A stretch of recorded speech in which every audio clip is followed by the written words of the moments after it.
Hi, this is Tim DeStasio, and this is my house. We just completed having it built here in Southport, North Carolina. And for the last 4 to 6 months, I've been very busy not only designing, but also installing and starting up and commissioning my own HVAC system. But equally as important to me was to make sure that the building envelope or thermal shell would cooperate with my HVAC system. And a big part of that is to make sure that we have an airtight envelope, as good as we can make it.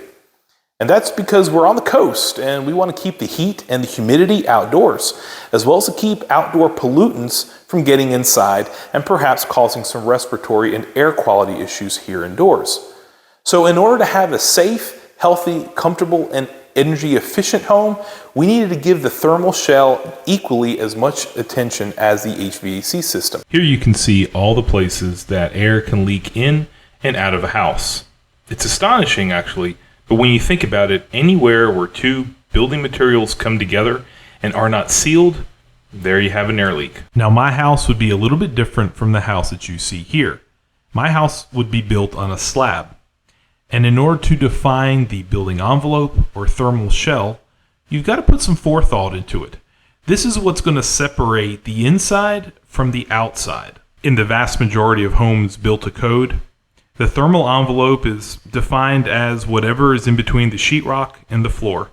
This leaves an unconditioned vented attic above, which would have been fine except for my ducts have to go in the attic because my house is on a slab. And I did not want to expose my ducts to a hot, unconditioned attic. So I had to expand my building envelope to also include the roof deck, which would then put my ducts within the conditioned space.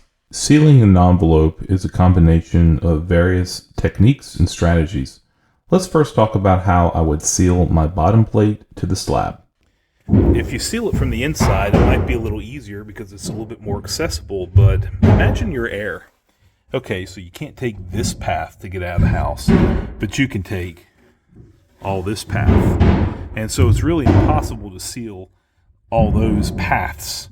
So the best way to seal this is actually from the outside. Even though there was a strip of foam that would go the entire perimeter around the house, I couldn't count on that. No, I would need to seal that connection between the bottom plate and the foundation using a stretchy silicone sealant or a tar-based sealant, and I use a combination of the two. Next, let's talk about walls. Walls are typically built out of 2x4 or 2x6 lumber, and then covered with a 5/8 OSB sheathing, and then wrapped with some kind of house wrap that serves as a vapor retarder. But I wanted something that would seal a lot better. So this is this zip system from Huberwood. This is sheathing with a weather-resistant barrier that is coated on in the factory. Now this is going to allow water to shed without penetrating and getting this sheathing all soggy. It also serves as an air barrier, so it prevents air from escaping, whereas like OSB is a little bit permeable, so you can actually get some air leakage through it.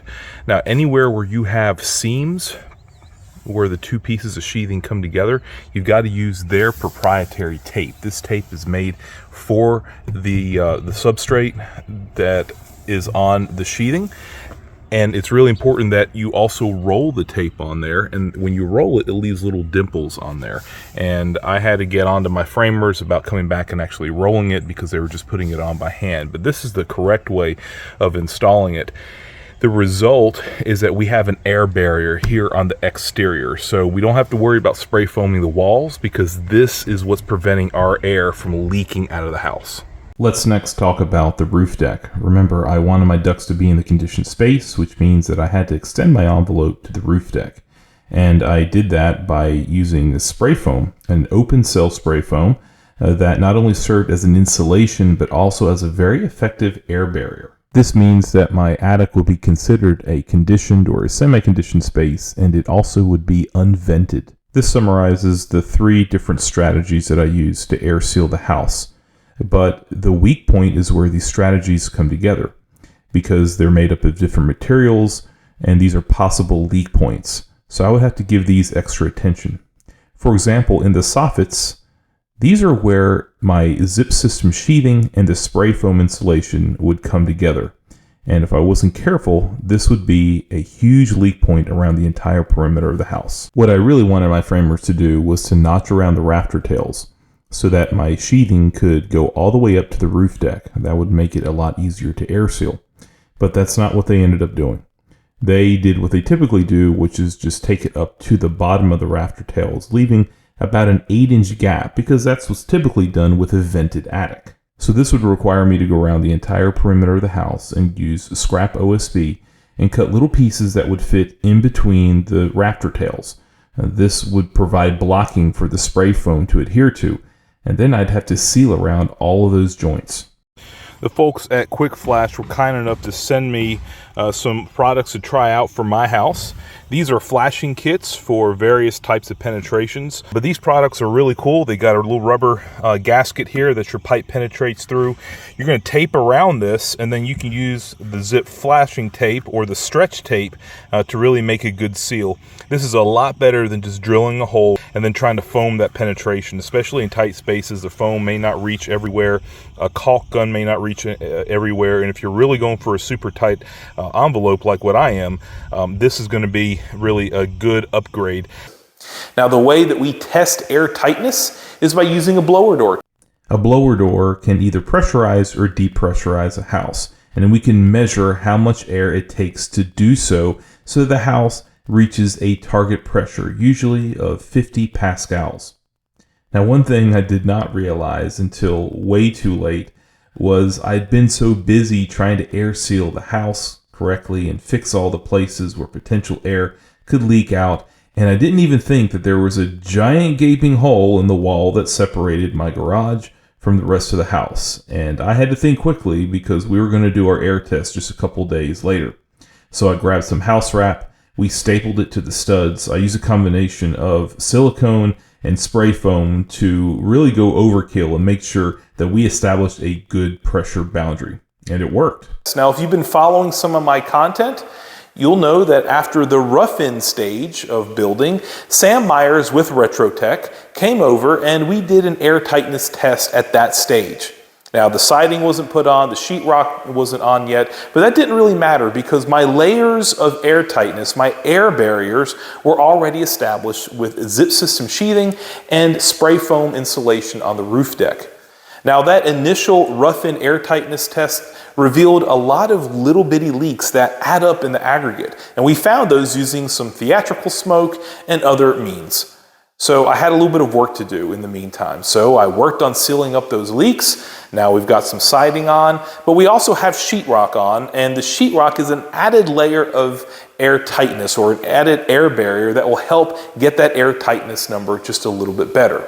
But I'll have no idea just how airtight my house is unless I do a final air tightness check.